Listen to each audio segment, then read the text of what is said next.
Vijayawada Indrakeeladri temple నీకు తెలుసా? అమ్మవారి దర్శనం ఎప్పుడైనా చేసుకున్నావా? నువ్వు అనుకున్నంత ఈజీ కాదు.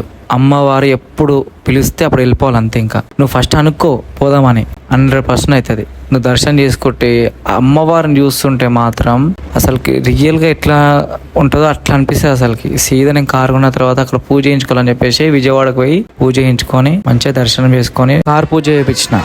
స్పెషల్ ఏంటంటే అమ్మవారికి వేసిన దండ నా కార్కి వేయించిన అనమాట. సో అది స్పెషల్. సీదా బీచ్కి వెళ్ళిపోయినా. అక్కడ మంచిగా టిఫిన్ చేసినాం. ఎర్లీ మార్నింగే టిఫిన్ చేసేసి మంచిగా మార్నింగ్ వ్యూ కోసం అని చెప్పేసి బీచ్లో మంచిగా ఎంజాయ్ చేసినాం. ఇంకా మంచిగా కొంచెం కూర్చొని పీస్నెస్ ఉండకుండా మంచిగా ఉండనమాట.